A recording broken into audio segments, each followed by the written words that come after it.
Hey guys, kung ikaw nga ay umay pa sa karne, nako ay subukan nyo ito sa pechay. Dahil bukod sa masarap, talaga namang napakasustansya pa nito. So meron nga po ako ditong dalawang napakagandang pechay. Ito po ay aking hiniwa sa ganyan po kalalaki. And syempre, gagamit din po tayo dito ng 4 na pirasong itlog. Kung hindi nyo pa nga po ito nasusubukan, nako subukan nyo na rin dahil talaga naman pong masarap, napakasarap pong ipare sa mga pritong isda.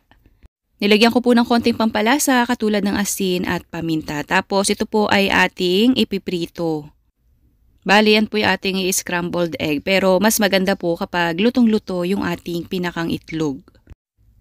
Halu-haluin po lamang yan. Then after po nating maprito ay okay na po yan. Kapag ganito na po ang itsura mga mami koy, ay pwede nyo na po yang hanguin. And syempre atin po muna yang isa-set aside.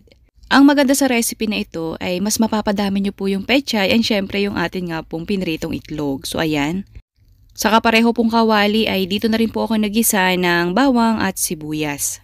After po nating magisa yung ating bawang at sibuyas, mas masarap po kung yung gagamitin nyo rin po ditong kamatis ay hinog na po talaga. Para mas malasa, katulad po nito, ayan, pulang-pula yung ating kamatis. So yan po yung ating igigisa din hanggang sa madurog or talagang maluto yung ating kamatis. Hanggang sa lumabas po yung pinakang katas ng ating kamatis. So ayan, mas maganda po na hinog ang gagamitin nyo dito. So after po nyan, ay ito po ay aking lalagyan ng tubig and syempre naglagay na rin po ako dito ng paminta. At yan po after ko malagyan ng paminta, halu-haluin tapos hihintayin ko na lamang po yung kumulo. At kapag nakukuluan na po ay pwede nyo na pong ilagay dito yung ating ginayat na pechay. Madali lang naman po yung recipe na ito and syempre mas makakamura ka pa. Halu-haluin at hihintayin lamang po nating malaya itong ating pinakang pechay. Akala nyo marami yan pero maya-maya po yan naku, sakto lang din po ang dami niyan. Para naman po sa pampalasa ay naglagay po ako dito ng oyster sauce.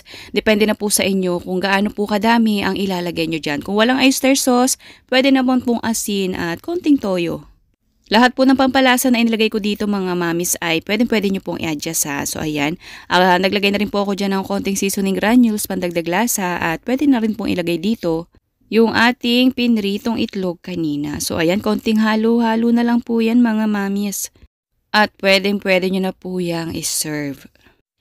At kung umabot ka nga po hanggang dito sa part ng ating video, naku, pakipusuan nyo naman po itong ating recipe.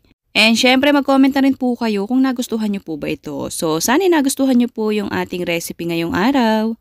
Thank you for watching. Serve and enjoy. Naku, pagkasarap po niyang paresa ng pritong isda.